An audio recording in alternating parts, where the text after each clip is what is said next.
Hoy presentamos el testamento oculto. Jeremiah creció como un huésped no invitado dentro de su propia sangre. Su madre murió cuando él tenía 6 años y su padre desapareció 2 semanas después del sepelio, como si la idea de criar a un niño sin madre le pareciera una carga insoportable. Nadie se ofreció a acoger al niño, salvo su abuelo paterno, Ernesto, un hombre de 72 años que vivía solo en una vieja casona rural a las afueras de San Matías del Monte. Desde el primer día, Jeremiah supo que su lugar en la familia era el de la vergüenza oculta. Pobrecito, lo único que heredó fue la desgracia, decía su tía Magdalena, bajando el tono para no parecer cruel, aunque no lo lograba. En las reuniones familiares, los otros niños, sus primos, lo dejaban de lado. No lo invitaban a los juegos, no compartían sus juguetes ni le dirigían la palabra. Cuando pedía participar, Diego, el mayor de los primos, se reía: anda, vuelve a servirle agua al abuelo. Ese es tu único trabajo. Durante años, lo llamaron el mozo del viejo, el recogido, el huérfano criado entre telarañas. Su tío Ramiro, el hijo mayor de Ernesto, cada vez que lo veía en las comidas familiares, murmuraba: ¡qué desperdicio de apellido! A los 13, Jeremiah ya había aprendido a leer en silencio, a comer rápido y a desaparecer. A los 15, ya no le dolía, solo observaba, y cuidaba a su abuelo. Ernesto, a su manera brusca, le enseñaba a reparar cercas, a sembrar papas, a reconocer las tormentas por el olor del viento. Nunca hubo abrazos, pero sí respeto. Cuando Ernesto comenzó a enfermar, el desinterés de sus hijos se volvió aún más evidente. Magdalena lo llamó una vez en 6 meses. Ramiro le envió un mensaje que decía: avísame si ya se muere. Los demás, ni eso. Jeremiah, con 23 años recién cumplidos, dejó sus pequeños trabajos temporales para quedarse a tiempo completo en casa. Cocinaba, lo bañaba, le leía en voz alta y, en sus días más lúcidos, escuchaba al abuelo contar anécdotas en voz baja, como si temiera que las paredes lo traicionaran. Una noche, Ernesto le susurró: cuando me muera, el silencio hablará por mí. Jeremiah pensó que deliraba. Y así, una madrugada fría de septiembre, el viejo Ernesto dejó de respirar. Jeremiah lo encontró sin vida, con los ojos entreabiertos y las manos entrelazadas sobre el pecho. Llamó a los familiares. En menos de 24 horas, la casa se llenó de caras hipócritas y voces forzadas. Magdalena llegó envuelta en perfume caro, llorando con exageración. Ramiro revisaba puertas y cajones apenas podía.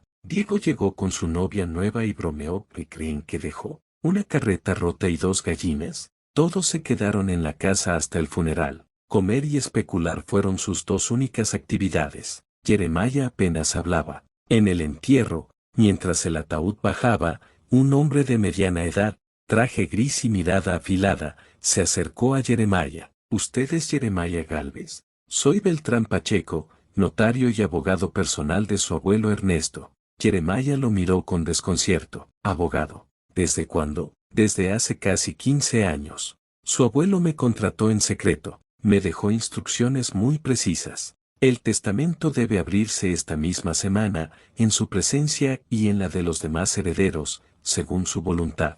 Jeremiah no supo qué responder. 2 días después, en una sala notarial del centro de San Matías, toda la familia se sentó. Ramiro con gesto desafiante, Magdalena fingiendo indiferencia, Diego mascando chicle. Todos esperaban una frase sencilla: la propiedad se divide entre los hijos.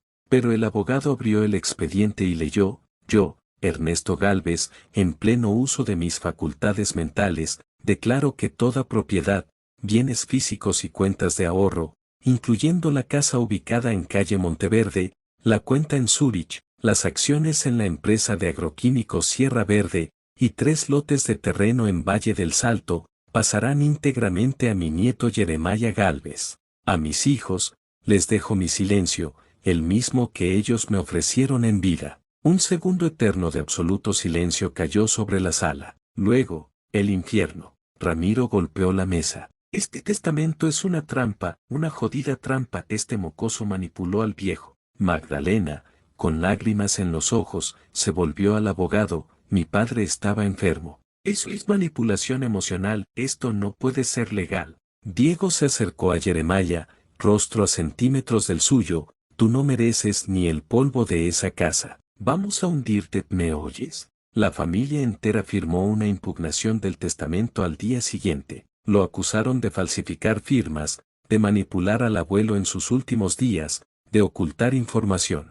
Incluso quisieron abrir una causa penal por estafa. Jeremiah, sorprendido, desbordado por el odio, se defendió como pudo. Con el tiempo, contrató al mismo abogado de su abuelo para representarlo. Beltrán era metódico y preparado. Cada documento estaba fechado, cada firma notariada, cada movimiento de propiedad registrado con años de anticipación. En los tribunales, desfilaron testigos, vecinos que declararon que solo Jeremiah visitaba al viejo, enfermeros que afirmaron que ningún otro hijo se presentó, fotos, cartas, recetas médicas. Todo respaldaba la versión de Ernesto. Jeremiah no era solo el pseudónimo, era su verdadero hijo en la práctica. Los tíos ofrecieron dinero para llegar a un acuerdo. Jeremiah se negó. Recibió amenazas por mensaje.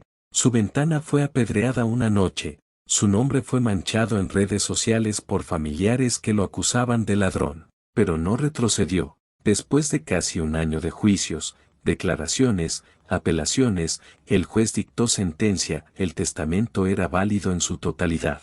Todo pasaría a manos de Jeremiah. Al leer la resolución, el juez dijo: este tribunal reconoce la figura del testamento como voluntad soberana del fallecido, quien con claridad designó a su nieto Jeremiah como heredero total. No hay evidencia de manipulación, coerción ni incapacidad mental del testador. Magdalena rompió en llanto. Ramiro salió dando portazos. Diego escupió el suelo del pasillo del juzgado antes de marcharse. Jeremiah no celebró. Simplemente volvió a casa. Arregló la cerca, plantó rosales en el jardín y abrió las ventanas. Comenzó a estudiar derecho a distancia, en honor al abogado que lo defendió y al abuelo que creyó en él. Cada tarde, se sentaba en la silla del porche con una taza de té y un libro. Y, cuando el viento pasaba, podía jurar que oía la voz de Ernesto diciendo: el silencio puede ser más fuerte que todos los gritos. Solo hay que saber cuándo hablar.